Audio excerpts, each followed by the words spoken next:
Mbajtja e vazhdueshme e çmimeve të larta të biletave në sezonin e verës nga agjencitë turistike konsiderohet një nga faktorët që aeroportit ndërkombëtar të Prishtinës i janë ulur për 14% udhëtarët vitin e kaluar. Madje zyrtarët të fushës së aviacionit dyshojnë në marrëveshje të fshehtë mes kompanive turistike.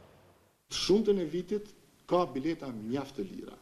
Mirë po, në kohën kur ka fluks më të madh, pikërisht korrekt gusht, ngriten çmimet, madje nuk do doja ta them zyrtarisht, por ka edhe elemente të marrëveshjeve të tipit kartel. Ne kemi një komision të konkurrencës i cili me sa di unë për fat të keq nuk është funksional dhe ka mjaft punë për komisionin e konkurrencës në këtë drejtim.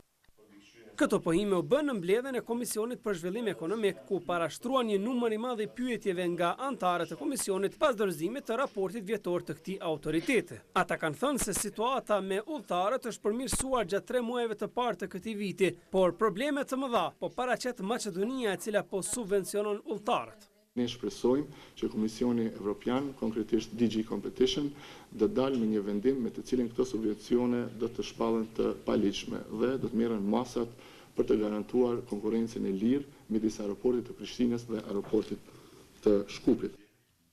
Sa i përket marrëveshjes me Serbinë në fushën e aviacionit civil, John Balaj ka thënë se nga ky vend nuk ka pasur asnjë kërkesë për fillim të operimeve, por ka pasur pyetje që janë bërë në aeroport rreth çmimit të shërbimeve. Drejtuesit e autoritetit të aviacionit civil kanë thënë se vitin e kaluar kanë pasur mbi 170 raporte për shkelje të ndryshme të rregullave të komunikacionit ajror. Një nga më seriozët ka qenë ajo e udhëtimit të kryetares së Gjakovës, Mimoza Kusari Lila me aeroplan. Për këtë fundit kanë thënë të kenë dënuar pilotin i cili ishte lajmëruar se aeroporti i Gjakovës është i mbyllur dhe se nuk mund të shfrytëzohet për fluturime, mirë po ai nuk kishte marrë parasysh paralajmërimet duke rrezikuar transportin ajror. Drejtori i këtij autoriteti ka thënë se aeroporti i Gjakovës do të lëshohet për shfrytëzim pasi të emërohet bordi i drejtorëve dhe kryeshefi, ndërsa këto ditë janë licencuar edhe 9 pilot kosovar. Sipas raportit, në vendin ton ka 12 fusha ajrore, pjesa dërmuese të cilave janë në gjendje të keqe, ndërkohë që po përgatiten dokumente të shumta për antarësim në organizata të ndryshme ndërkombëtare.